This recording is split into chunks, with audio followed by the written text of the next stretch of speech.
Hello. In this clip from our Justia webinar, AI and Ethics Using Artificial Intelligence Responsibly in Legal Practice, James Gatto discusses the role and responsibility of delegation and supervision while using AI in legal tasks. If you'd like to see more Justia videos on law practice and legal marketing, be sure to subscribe to our channel. Okay, so moving on. Another duty that's really important, another ethical obligation, is the duty to supervise.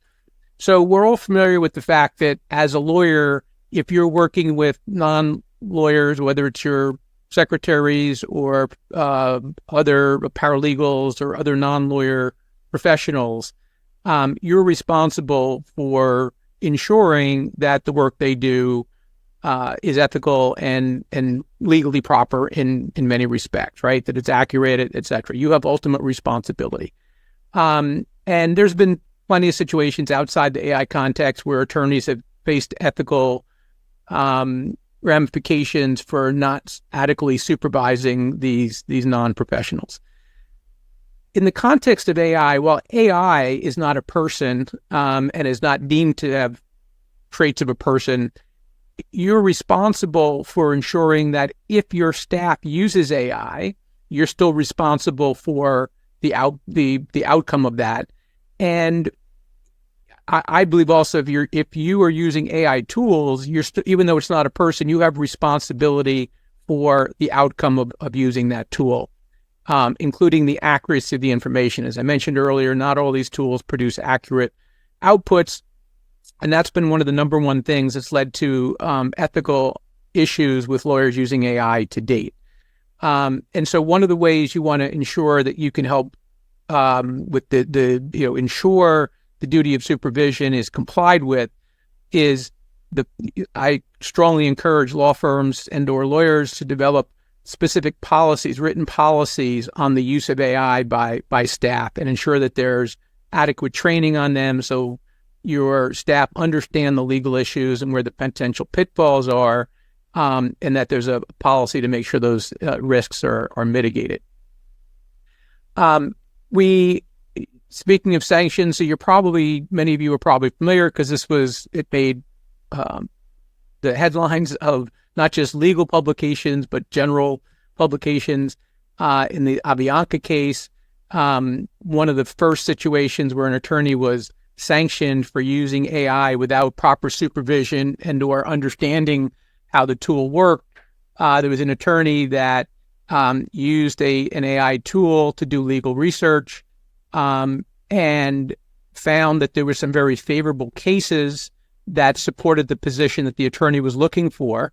And being a knowledgeable attorney, knew he needed citations for that case, so he asked ChatGPT, in this case as the tool he used, to provide the citations, and it did. Turns out, though, those cases were made up and the citations were made up, but those were all output from the AI tool, and he didn't actually review that information. And he cited those non-existent cases to the court, and then the rest of it's kind of history. The court, obviously became aware these weren't real cases, and the attorney was sanctioned for doing it. Wasn't intentional, just lack of knowledge or understanding.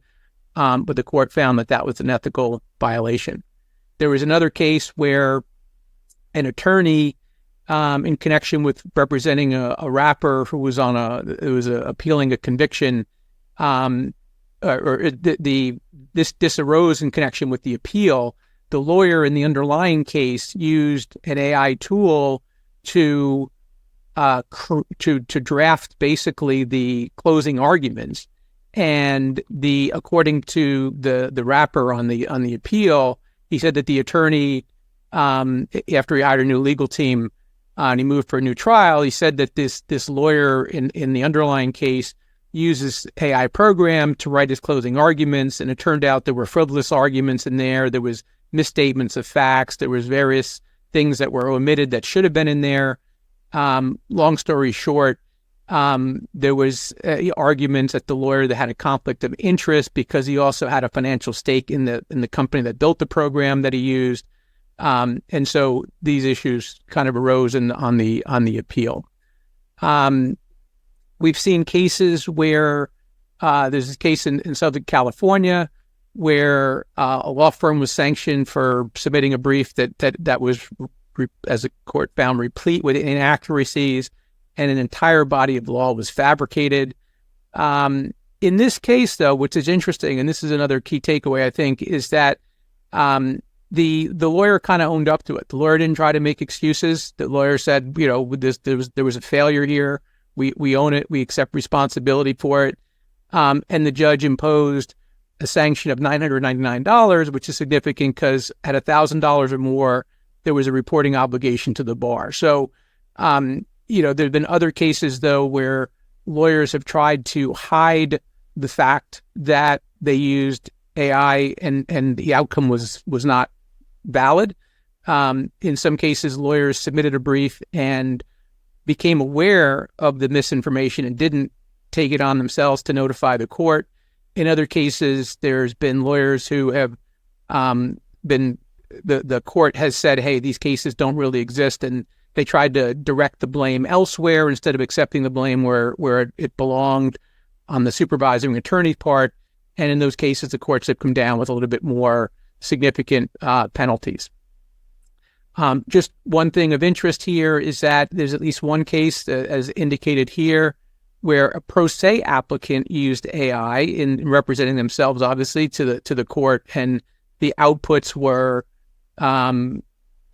again, fake or non-existent cases, and probably not knowing it, but the applicant got chastised by the court, and the court said that even with pro se applicants, they have to adhere to, ensuring the accuracy of information that's submitted to the court. This is a case where a Colorado lawyer was suspended for using an AI tool to write a motion in an area that the lawyer had never practiced before. So they tried to use this AI tool to kind of supplant or kind of provide knowledge that the lawyer didn't really have. And the court found that, that was grievous error in many situations. Not only was the information incorrect, but the lawyer didn't have the capability to actually verify the information was accurate because he just didn't know that area of law. So that was a combination of issues. Again, from the California State Bar on the duty to supervise, as I kind of mentioned earlier, but this just kind of reinforces the point. They strongly encourage supervisory lawyers or firms to establish clear policies on generative AI for their non-lawyer staff that are using this, and to provide proper training. Okay, so some of what we've covered so far kind of touches on this as well, but another ethical obligation is candor towards the tribunals. You can't knowingly make a false statement, and various related issues. You can't submit evidence that's known to be false.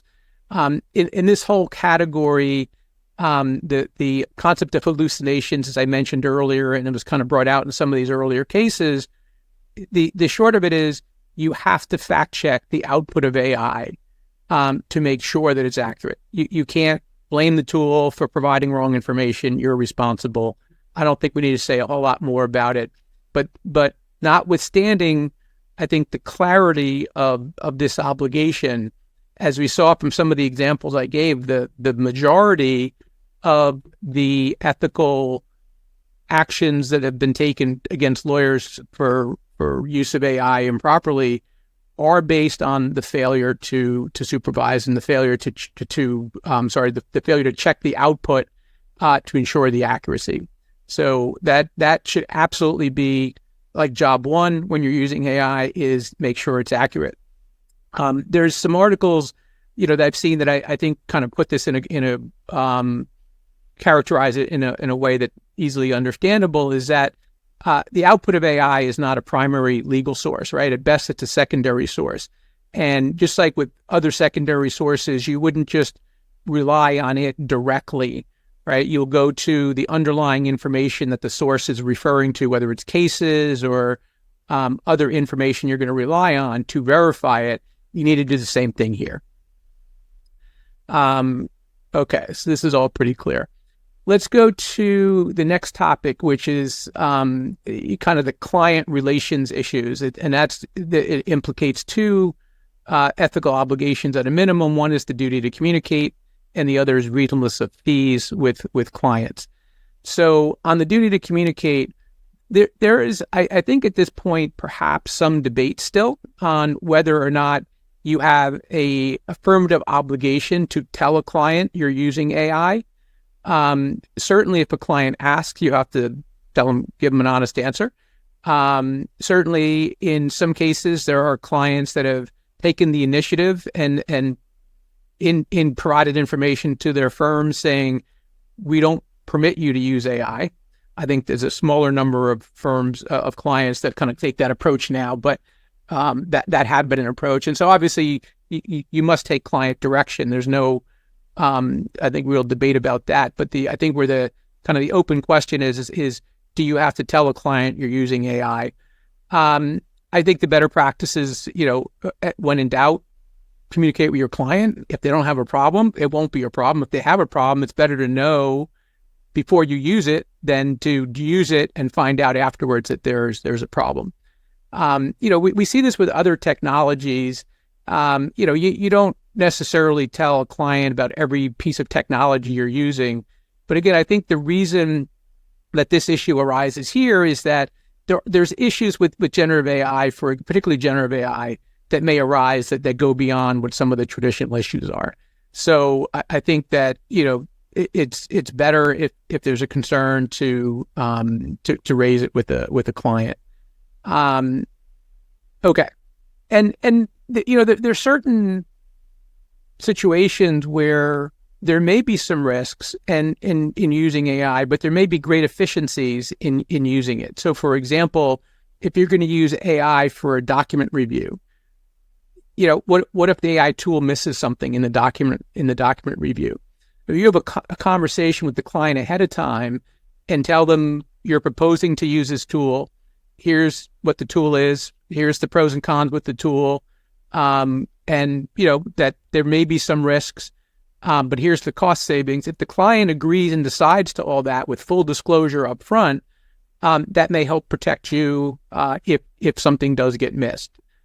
So I think that there can be benefits in certain situations to being very clear with clients and confronting the issue ahead of time. Okay. So fees. This is an issue. Most of the guidance that has been issued so far basically says that if you're telling clients that you're billing them at an hourly rate, if you save hours by using an AI tool, you can't bill the value of the hour. You have to bill the actual time that you incurred. That shouldn't be too, kind of remarkable. I think most people should kind of understand that, and that's pretty straightforward. The question is, over time, kind of where does this go? I think, again, in communicating with clients, there can be a cost savings associated with using AI, but there's also an investment, that law firms have to make. And so where is the balance going to come out between the investment that law firms make versus the fees that the client saves? Is there some way to meet in the middle? And that's where you can get into alternative fees with clients and things like that. But if you're going to bill in any way other than billing the actual time spent, then you really need to have that agreement with the client before you do that. That's kind of the key takeaway from the guidance on fees. The California Bar, again, they have just amplified what I basically just said. And here's some additional information about that. Thanks for watching. We hope you enjoyed this video, and if you did enjoy it, please click the like button and subscribe to our channel for more videos on law practice and legal marketing. See you in our next clip.